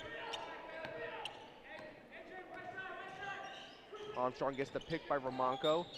Dishes inside to Cardi. Cardi, I think, pivoting there. He gets his own rebound in the Aaron shot. He's got a quadruple team there, and he's somehow able to draw a foul. Yeah, Cardi, he's got the height advantage down there in the paint. Not the strongest finisher in the world, but that doesn't matter when you're able to get contact and get to the line. Absolutely, and really, just you got 4 guys around you. I mean, somebody's going to end up contacting him, and he was just, I think he just had the awareness to draw the foul there. Absolutely. So Cardi goes to the line. He can get this within a 1-point game here if he makes both. As he shoots the first, makes it. That's his 7th point of the game. Cardi's also got 8 rebounds. Not surprising given his height advantage, so he's on his way to a potential double-double as this one, with 5:50 remaining, still a good chunk of time left for that. Cardi shoots, makes it, 62-61 is the score. Anchorman with the advantage. Justinian calling a play here as he takes the ball up. He's got DeAndre on him. Fritzen with the ball. McGinnis playing D on him. Looking for someone to pass to. Campbell's going to set the pick. They're going to get in on him. And rolls out there, and Campbell with the ball. I think they got a call there. I thought that went off Campbell, but hey. Yeah, that I believe was last touched by Campbell. Finally a call benefiting the Anchorman. They deserve a call in the way this. Still a bad call, but it's finally benefiting the Anchorman. Absolutely. So. Fritzen's tiptoes on the sideline there. He gets fouled as he gets the inbounds. It's only the 2nd foul for Bridgewater. They got a ways to go until they're going to worry about the bonus. The Anchormen are 3 for 3 from the line in this game. Justinian inbounds, looking for something to pass to. He pops it out there to Farrington. The Anchormen have played with 3 guards on the floor. They're playing with 4 guards on the floor right now, which is interesting strategy to say the least. Yeah, they're playing small, and we'll see how that affects them. Absolutely. Ramonko with a shot, tried to get the Rainmaker to fall, can't get it. Scheider's the one that comes up with it in front of the Bridgewater bench. I guess the Anchormen figure they're going to play small because they don't have anybody on their roster who can really match up with Cardi height-wise. So you might as well get some scorers out on the court. Absolutely. Justinian trying to set it up. Farrington sets the pick on DeAndre. Driving it in is Justinian. Shot block. I thought that was honestly pretty clean. Yeah, that looks like a clean block for me as well. But hey, as you said, I mean, you haven't been getting the calls, and I think the referee's trying to make up for it now. Farrington animated. Fritzen comes over to calm him down a little bit. Yeah, Farrington is a freshman guard out of Fall River, Durfee High School. I mean, you know, just like young guys, got to kind of, you know, good job by Fritzen. You know, a veteran player of this team. I mean, he's only a sophomore, but just a big player on this team. And Fritzen was Little East Conference Rookie of the Year last season. Huge playmaker. He's an absolutely, you know, he's a great player to have on this team for years to come if he decides to stay here for his junior and senior season. Justinian has that one lip out. It's a 2-point Anchorman lead. Bull and Vasili came in for Farrington and Scheider, I believe, as DeAndre has the ball. Floats that, and that was floated up by Ramonko to Cardi. He somehow gets that one. A travel called. Not surprising. There was a lot of bodies around there harassing him. He just did a nice job hauling that one in, honestly, right on the baseline. Yeah, absolutely. And there's not much you can do to defend a guy of his stature down there. The last thing Bridgewater wants is a self-inflicted turnover down there when you have that kind of good matchup in the paint. Absolutely. Justinian looking. Gives it to Vasili. Vasili's going to be careful here as there's a foul called. Vasili has 4 fouls, so he's a foul away from fouling out. Bull has 3 fouls. Justinian has 3, so just a foul situation. Guys who are in a bit of trouble here on the floor for the Anchormen as that foul was called on number 11, Kevon Armstrong. And as Armstrong walks to the bench, not happy with himself with that foul, got to keep his head up. Absolutely. As that ball's inbounded to Vasili, giving the Bull. Bull trying to work on the larger Cardi. He's going to fade away in a tip-in attempt there. I think it's going to be an over the back on Vasili. I believe so. I don't disagree with that call, and I haven't said that much in this game, but I don't disagree with that call. The call was on Campbell. That's his 3rd foul. Campbell seems to disagree with it wholeheartedly. I'll be honest, I think they got the foul on the wrong guy, which is good because Vasili would have fouled out with that. That's true. So, I mean, you know, it's not good for Campbell to get his 3rd foul, but it's better than having one of your guys foul out, I guess. No, that's very true. So Ramonko's going to go to the line. He has 5 points. Taking a lot of shots in this one, though. He shoots his first, makes it. And Bridgewater's been very effective from the line. That's part of the reason why they've been able to work back in this one, as Beckford Yeah. comes in for Campbell. Bridgewater has shot 84% from the line. They're 16 of 19, and they've been to the line often in this game. It's a crazy amount of free throws. Almost a lane violation on Justinian as that one lips out. So the Anchormen will keep a 1-point lead. 63-62 with 4 minutes to play here in the second half.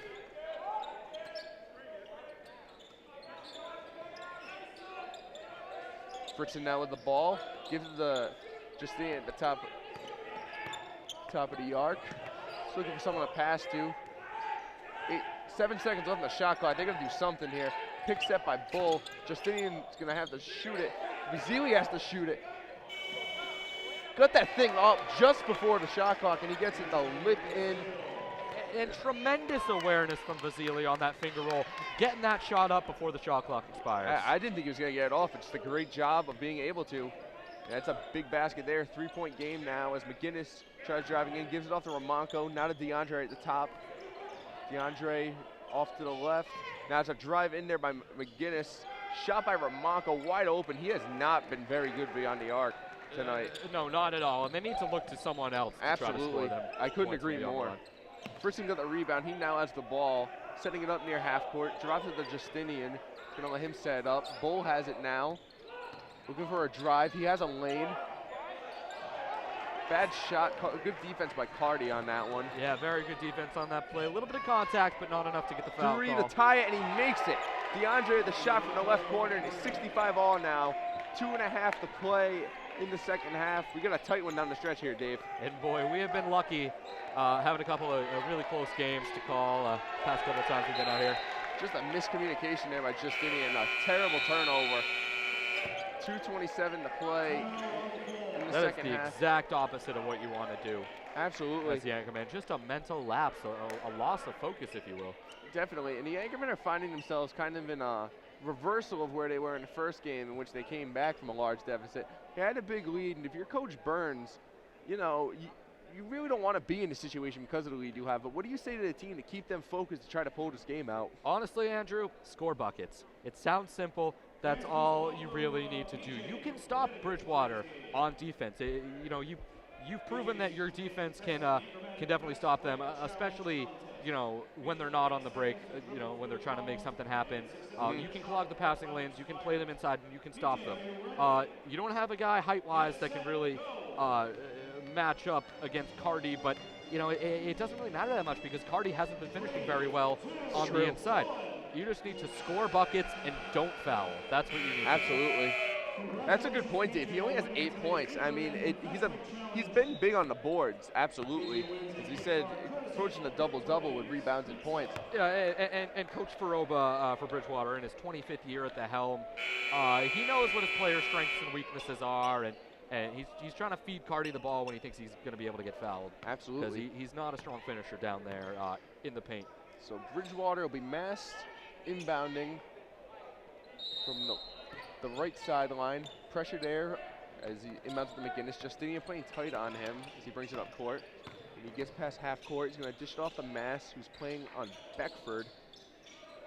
Still going to pass. I think he's trying to get to Cardi, but good defense there by Vasily. Thinking about that passing lane. DeAndre was open. I think they had a chance to get an open three with him, but Mass turns it down. Mass going to do something with it. Shot clock winding down. Turns it over. So definitely not what he wanted to do. Vasily with a nice job on the steal. Under 2 minutes to play. 65 all. Bull sets the pick on McGinnis. Gives Justinian a lane.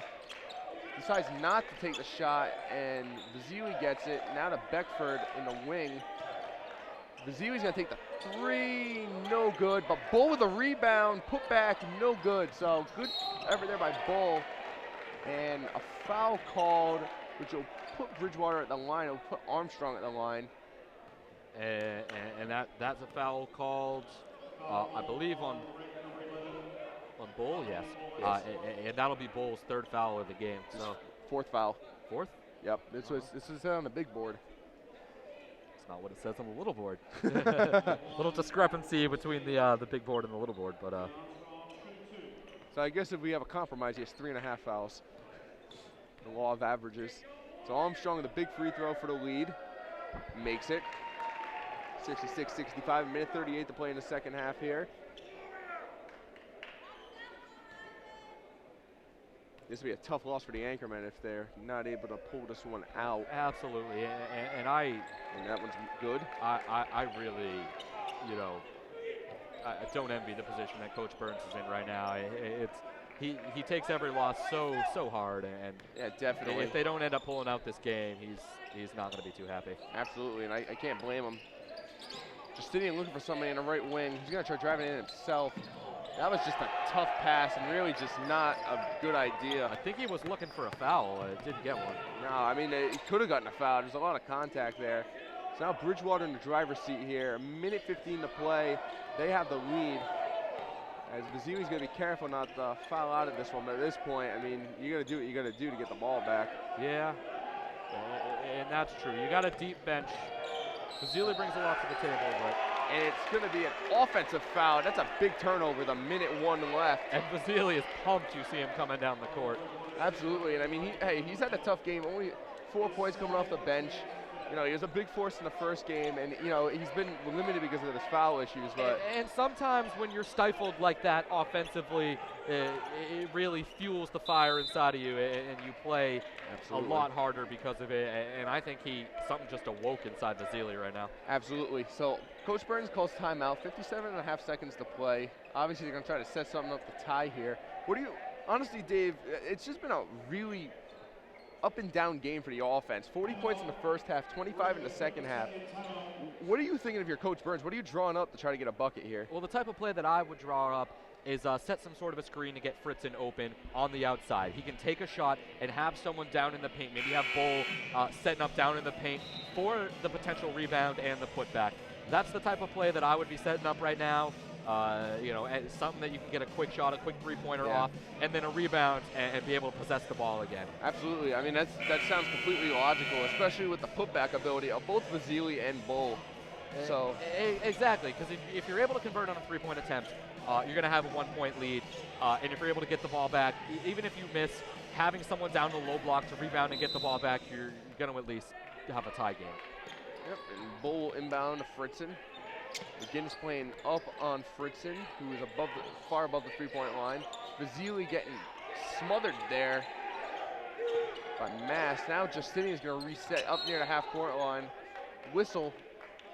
Foul on McGinnis. McGinnis looks shocked. I think that's maybe a 3-second call. That's definitely possible. I think, from what I've seen, I think that I didn't see any contact, obviously away from the ball. That could have been a defensive 3-second call. Basili gets the inbound. He's going to hand off to Beckford, who leaves it for Justinian near half court. Huge possession for the Anchorman. Going to tie this thing. Bull's going to pull up for a mid-range shot. In and out, no good. Going to have to foul. And they do. They're going to foul Mass. Definitely not the guy you want to foul. He's been very good from the line, but no choice there for Justinian. Yeah, absolutely not the guy you want to foul right now. Mass has 9 free throws converted so far in this game, and you know you got to pray for him to miss. Absolutely. At least one of these two. Absolutely. As this place gets loud, and he misses. So worst that can happen is a 3-point deficit. So that's a big miss there for the Anchormen. And if you're going to miss one of two, better to miss the first one from the Anchorman's perspective, so Bridgewater doesn't have a chance to rebound and get the ball back. Mass makes the second, so 3-point deficit for the Anchorman. I'm assuming Coach Burns is going to call his last timeout at some point here. And he does. 21.7 seconds to play in the half. Anchorman need a 3 to tie this thing up. And you got to be thinking Jimmy Fritzen here, or Roosevelt Scheider if they bring him in. Absolutely, and look, I would put Scheider in the game. Absolutely. I'd have Fritzen and Scheider 1 and 2 respectively. I'd probably put Campbell in all honesty.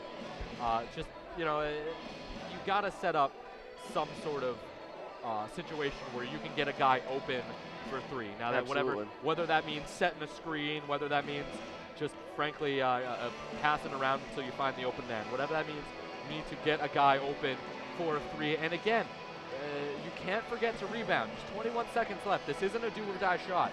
You need to be able to rebound and kick it back out if you miss. So I guess when would you shoot the ball here if you're the Anchorman? There is 21 seconds left. As quickly as you can possibly get an open shot. That way you have more time if you don't make it to rebound and potentially set up for a second shot. I wouldn't waste too much time if I were the anchorman on this possession. I'd try to get a good look, a good open three, but get it up quickly if possible. So unsurprisingly, Scheider does come in for Justinian. Be interesting to see what they draw up here. And Bridgewater's got to be focusing on Fritzen and Scheider in this game so far. Absolutely. I mean, they got to be focusing on this play. They're both dead eyes from beyond the arc. Beckford's going to inbound here. He's going to get it to Bull. Bull's got Scheider. He goes for a travel. That's absurd. That That's is an a absurd horrifying call. I don't know what the referees are watching, but it's certainly not the same game. That is a crap call. I'm sorry. That's terrible. That just cost the anchorman the game. It did. And he had the and one opportunity, and what a terrible call. I'm sorry. That is bad. As Vasily comes over to give the ref an earful, that is one of the most horrifying calls I've seen, and to cost a team a game. Absolutely. There is no excuse for that. Absolutely, and Vasily's pleading a case for Bull there, and I mean that's just horrendous. I'm sorry. And it leaves you with a feeling in the pit of your stomach. No matter what team you're rooting for, you never want to see a game end like that. Well, McGinnis misses the first, so this is a big free throw here. And I mean, it kills me because Bull would have had an and one there. He definitely got fouled. It would have been a tie game, but that was a gutsy move there by the anchorman. McGinnis makes the second, so it's a 4-point deficit now for the anchormen. They're gonna get a quick basket here and then foul. Fritzen takes the ball off court. Fritzen's looking. He's gonna leave it for Scheider. They're gonna shoot, and that's gonna be intercepted. That's gonna put that nail in the coffin there. Armstrong gonna be goaltending. And I know Coach Burns, says that officiating's never the factor, but it is. I'd be interested to hear what he has to say about this game, because I know he's going to try to be diplomatic about it because he's a nice guy and that's who he is. But this is some of the worst officiating I've seen in a long time. It's really bad. And to just really have the officials dictate a game like this. No, absolutely. I mean, Bridgewater, for them, a win's a win, but no matter what team you are, you can't feel good about it. I think if you have to give Bridgewater credit. They did fight back in this game, but they were absolutely aided by the officiating. Absolutely. There was some really, really bad calls, and that travel was really capped it off. It was awful.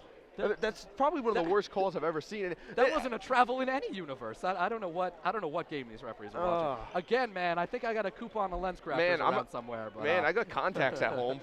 I mean, I can just lend them out. We're clearly watching a different game than these officials are watching. Absolutely. Because that is, and that leaves a bad taste in your mouth if you're the anchorman. You had this game. Absolutely. And to lose it in a fashion like this, it can't be happy. There's going to be some angry words in the locker room. So absolutely. I feel like. Can't blame them. As we're going to have Justin Campbell here to talk to.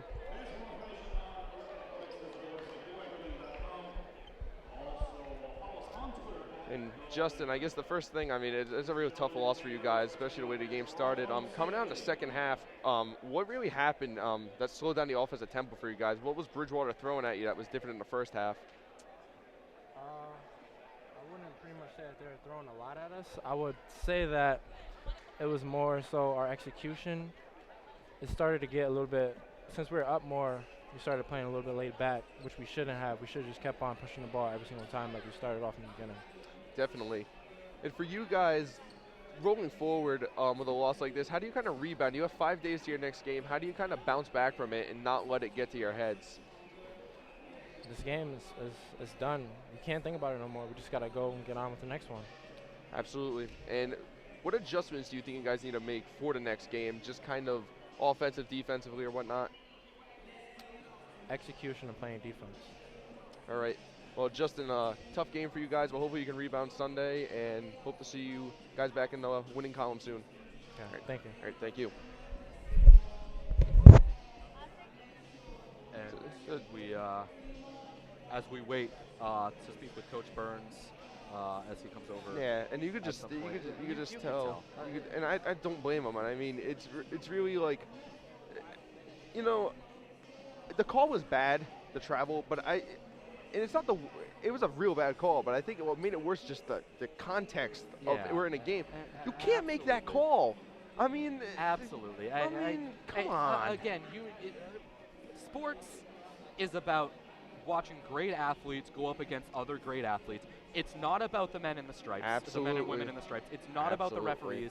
It's about the athletes. And to decide a game on a call, on a bad call. I mean, And it really is taking away, the fun part of sports. What's Definitely. fun is to watch the best athletes go up there and compete until the final buzzer.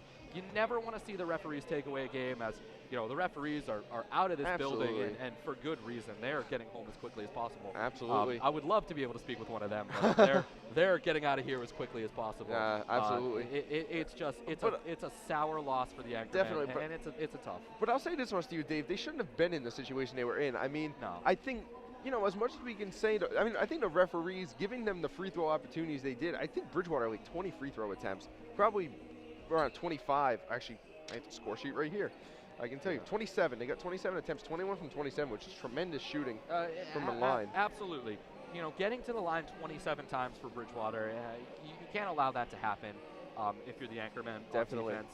And for the Anchormen, they really cooled down from the three-point arc in the second half. They finished the game 7 of 21. They're shooting 33% from beyond the arc, 42% from the field, and really, you heard Justin say it.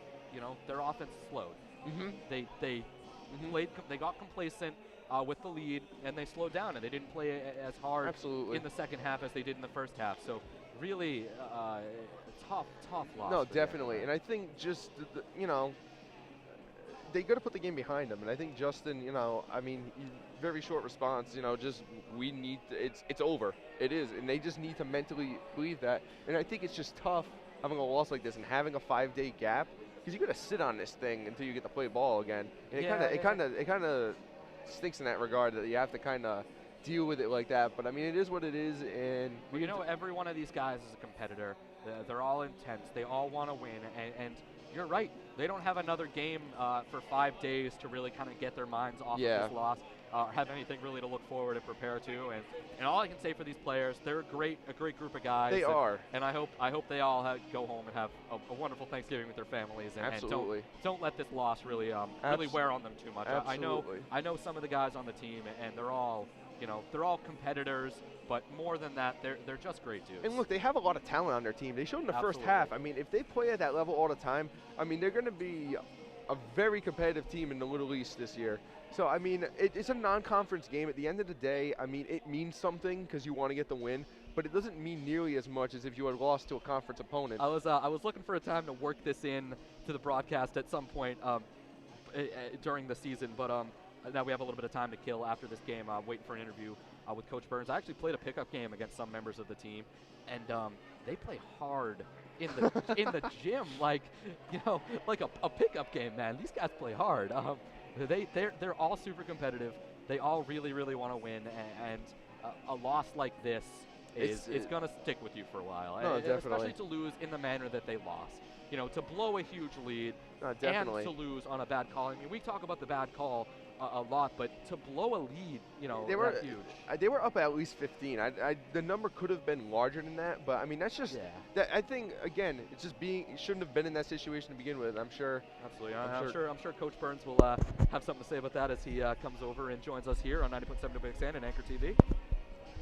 So, Coach, the first thing, I mean, obviously it's a really tough loss for you guys, but I kind of want to start off of just an interesting note. To start the game, I've never seen you guys play that up-tempo before. Now, was that something you formulated specifically for Bridgewater, or is that just something you've been working on as a team? No, I mean, obviously we did a better job today coming ready to play and got some easy baskets and pushed it down their throat. Dominic Bull came out and made some strong finishes around to the basket. My biggest thing was that we had to do a better job defensively. Yesterday we worked on our defensive rotations, and we did a much better job to start the game. Unfortunately, when you stop scoring late, we just had breakdowns. You stop scoring late, you get discouraged, then you stop defending, and they're getting easy drives to the basket, and they got to the free throw line. They were 21 for 27. We were 4 for 5. I mean, I thought we were driving to the basket. Unfortunately, when it's 21 to 4 at the free throw line, it's going to be tough to win. Absolutely. And I'm not going to talk about the call at the end of the game. I'm just more interested. The inbounds play, did you draw that up for Bull to go to the basket, or were you trying to get some Scheider or Fritzen on the outside? Well, there's 21 seconds to go. So if you shoot a 3 and you miss it, the game's over. You miss it, you inbounds, now you foul, and now the game's over.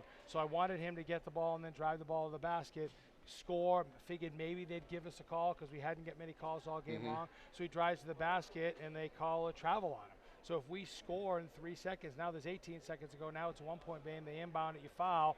Now it's a different situation. So you want to get the ball in your guest guy's hands, drive to the basket. Now, we did split them to the corner, so if they really did collapse, we could pitch it out for a 3. But he drove to the basket, and I'm going to have to watch it on tape. They said that it was a travel. Again, I have to see it on tape before I can make a decision. Absolutely. And, Coach, I mean, it's just a tough loss given the deficit that you had them in early. How do you try to keep the guys mentally focused and not let this game eat at them going forward? Well, I mean, you got to win. You got to win. I mean, obviously, it's going to taste bad and it stings and it hurts, but it's 4 games into the year. We did make some strides. We did some good things. Unfortunately, we just didn't take care of the basketball down the stretch. We got to get better guard play, better execution down the stretch, and then guys got to stop relying on jacking up shots. You got to drive the ball to the basket. You have to take your shot. Some guys I thought took some shots that were a little bit of a hero shots that they really don't shoot at a high percentage. Definitely. Well, Coach, tough loss for you guys. Hopefully you can rebound on Sunday, and hope you and the rest of the guys have a happy Thanksgiving. Thank you very much. Appreciate you too. All right. Thanks, Coach. So that was Coach Burns giving us a little bit of insight on the game. And that's going to wrap up our broadcast. Unfortunately, the Anchormen fall in this one, 71-65 in the second half of our doubleheader. And we'll see you for our next broadcast live on Anchor TV and WXIN. For Andrew Spaziano, for David Cusack, I'm Andrew Spaziano. Have a good night.